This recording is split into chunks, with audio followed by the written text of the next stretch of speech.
नमस्कार दोस्तों, कैसे हैं आप सभी का आपके अपने यूट्यूब चैनल पर स्वागत है। आशा करते हैं सब बढ़िया होंगे।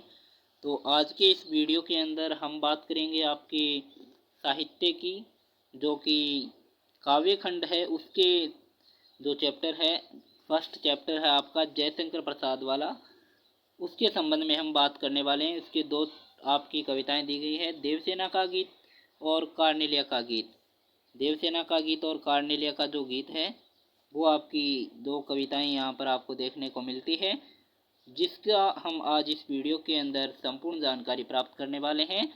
आपके एग्जाम में आने वाले जितने भी मोस्ट इम्पोर्टेंट क्वेश्चन होंगे इस वीडियो में कवर होने वाले हैं, इससे बाहर कुछ भी नहीं जाने वाला है। तो चलिएगा शुरू करते हैं आज की इस वीडियो की। वीडियो को एंड तक ज़रूर देखना, आपके लिए वीडियो रामबाण साबित होने वाला है। ये 100% आपका मैं लिख करके दे सकता हूँ। 100% ये वीडियो आपके लिए रामबाण साबित हो सकता है। इस चैप्टर में से आपके एक भी पर्सन बाहर नहीं जाएगा, क्योंकि ये जो मोस्ट इम्पोर्टेंट पर्सन है जो बनाए गए हैं वो शेखावाटी मिशन 100 के द्वारा बनाए गए हैं, जिस संस्था का टारगेट होता है 100 आउट ऑफ 100। तो पूरी उम्मीद है इनमें से ही आपके पर्सन देखने को मिलेंगे। चलिएगा आज के इस वीडियो की शुरुआत कर लेते हैं। इससे पहले यदि आप हमारे चैनल पर नए हो तो सब्सक्राइब कर लीजिएगा, वीडियो अच्छा लगे तो लाइक कर दीजिएगा और बेल आइकन को भी प्रेस कर दीजिएगा, ताकि हमारे आगे आने वाले वीडियोज़ आपको समय पर मिल सकें और सबसे पहले आपको नोटिफिकेशन प्राप्त हो सके। चलिएगा आज के इस वीडियो की शुरुआत करते हैं। इस वीडियो का हमारा फर्स्ट क्वेश्चन हमारा है कि देवसेना का गीत प्रसाद द्वारा रचित कौन से नाटक से लिया गया है। तो वो आपका स्कंदगुप्त नाटक से लिया गया है। प्रश्न संख्या सेकंड है। प्रश्न संख्या 2 है कि देवसेना की वेदना का मूल कारण क्या है। तो देवसेना की वेदना का मूल कारण है स्कंदगुप्त का प्रेम नहीं मिलना। प्रश्न संख्या 3 है कि देवसेना कौन थी और किससे प्रेम करती थी। तो देवसेना है वो मालवा के राजा बंधुवर्मा की बहन थी और वह स्कंदगुप्त से प्रेम करती थी। देवसेना मालवा के राजा बंधुवर्मा की बहन थी और स्कंदगुप्त से प्रेम है वो करती थी। देवसेना ने क्या प्रतिज्ञा ली थी। देवसेना ने प्रतिज्ञा ली थी कि भाई की मृत्यु के पश्चात देवसेना ने भाई के स्वप्न को पूरा करने के लिए राष्ट्र सेवा की प्रतिज्ञा है वो उन्होंने ली थी कि जीवन भर वो क्या करेगी, राष्ट्र की सेवा करेगी। और प्रश्न संख्या 5 है यहाँ पर कि कार्नेलिया का गीत कहाँ से लिया गया है। तो कार्नेलिया का जो गीत है वो चंद्रगुप्त नाटक से लिया गया है। चंद्रगुप्त नाटक से आपका कार्नेलिया का जो गीत है वो लिया गया है। कार्नेलिया कौन थी। प्रश्न संख्या 6 है कि कार्नेलिया कौन थी। तो कार्नेलिया है वो सिकंदर के सेनापति सेल्यूकस की एक बेटी थी। ठीक है ना, कार्नेलिया सिकंदर के सेनापति सेल्यूकस की बेटी थी। कार्नेलिया का गीत में किसका वर्णन किया गया है। तो इस गीत के अंदर, इस कविता में भारत भूमि की महिमा गौरव और प्राकृतिक सुषमा का वर्णन इसके अंदर किया गया है। अरुण ये मधुमेह देश हमारा कविता में अनजान अतिथियों को आश्चर्य देने वाला देश किसको बताया गया है। तो भारत को अनजान अतिथियों को आश्चर्य देने वाला देश बताया गया है। प्रश्न संख्या 9 है। हेम कुमले उषा सवेरे भरती दुलखाती सुख मेरे प्रस्तुत पंक्ति में कौन सा अलंकार है। तो इस पंक्ति के अंदर मानवीकरण भी अलंकार का सौंदर्य भी निहित है और रूपक अलंकार का भी सौंदर्य निहित है। प्रश्न संख्या 10 है कि कवि ने आशा को बावली क्यों कहा है। कवि ने आशा को बावली क्यों कहा है, क्योंकि आशा व्यक्ति को भ्रमित कर देती है और उसे बावला बना देती है। प्रेम में प्रेमी विवेकहीन हो जाता है, प्रेम अंधा होता है।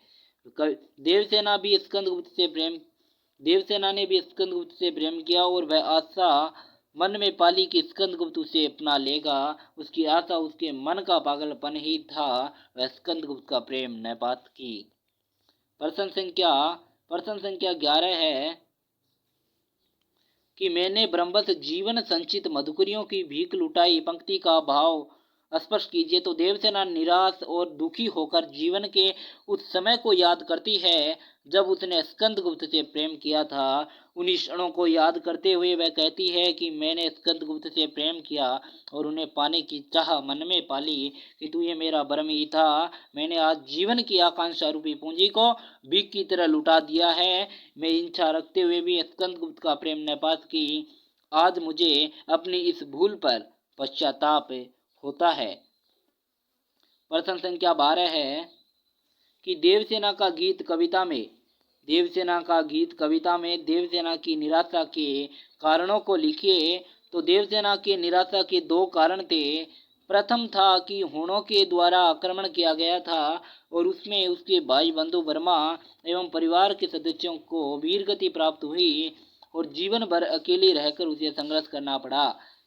और दूसरा कारण यह था कि स्कंदगुप्त से प्रेम करती थी, लेकिन स्कंदगुप्त का प्रेम न पा सकी, क्योंकि स्कंदगुप्त विजया से प्रेम करता था। जब स्कंदगुप्त ने उसके सामने प्रेम का प्रस्ताव रखा, तब तक वह आजीवन अविवाहित रहने का व्रत ले चुकी थी। प्रश्न संख्या 13 है कि कार्नेलिया का गीत में भारत की किन विशेषताओं का उल्लेख किया गया है। तो भारत में प्रस्तुत गीत में प्रसाद जी ने भारत के प्राकृतिक सौंदर्य एवं सांस्कृतिक महत्व का वर्णन किया है। और प्रातः काल सूर्य की जो प्रथम किरणें हैं जब भारत की भूमि पर पड़ती है, तब प्रकृति की शोभा देखने लायक होती है। उसमें प्रकृति मधुमय दिखाई देती है। यहाँ दूर देशों से आने वाले सभी व्यक्तियों को आश्चर्य मिलता है। ये देश सभी की शरणास्थली है। यहाँ का जो मनुष्य है वो दयावान है, करुणावान है तथा सभी के प्रति सहानुभूति रखते हैं। यहाँ के लोग सभी को सुख पहुंचाने वाले हैं। भारत में विविध सभ्यता, संस्कृति, रंग, रूप, आचार, विचार एवं धर्म वाले प्राणियों के साथ समानता का व्यवहार किया जाता है। इस प्रकार भारत की गौरव गाथा एवं प्राकृतिक सौंदर्य का वर्णन इस गीत के अंदर किया गया है। प्रश्न संख्या 14 है कि छल से संध्या के श्रमकण आंसू से गिरते थे, प्रतिक्षण मेरी यात्रा पर लेती थी नीरवता अनंत अंगड़ाई, श्रमित स्वप्न की मधुमाया में, गहन विपिन की तरुछाया में, पति कुनिंदी श्रुति में, किसने ये व्याग की तान उठाई। उपयुक्त काव्यांश की सप्रसंग व्याख्या करनी है। संदर्भ यहाँ पर इस प्रकार लिखना है कि प्रस्तुत काव्यांश हमारी पाठ्य पुस्तक अंतरा भाग 2 में छायावादी कवि जयशंकर प्रसाद द्वारा रचित स्कंदगुप्त नाटक में देवसेना का गीत शीर्षक से संकलित अंश से ली गई है। प्रसंग लिखना है आपको कि इस काव्यांश में जयशंकर प्रसाद जी ने देवसेना की निराशा का वर्णन करते हुए जीवन की नीरवता का वर्णन है वो किया है।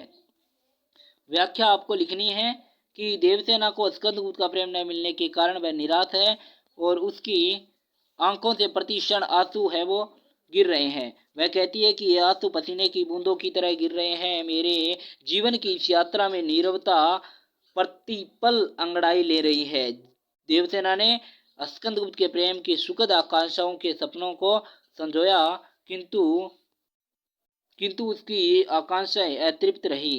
जिस प्रकार कोई पथिक थक कर के किसी वृक्ष की छाया में सुखद स्वप्नों को देखता हुआ विश्राम कर रहा हो और तब उसे कोई बिहाग राग सुना दे तो वह अच्छा नहीं लगता है, उसी प्रकार जीवन के उतार पर स्कंदगुप्त का प्रेम निवेदन उसे बिहाग के समान प्रतीत होता है।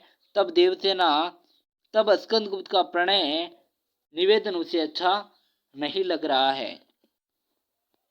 विशेष लिखना है कि काव्यांश की भाषा प्रसाद गुण तथा लाक्षणिकता से युक्त है। देवसेना की मनोव्यथा का मार्मिक चित्रण किया गया। आंसू से गिरते में उपमा अलंकार है। लेती थी निरवता अनंत अंगड़ाई में मानवीकरण अलंकार था। श्रमिक स्वप्न अनुप्रास अलंकार का सौंदर्य निहित है। तो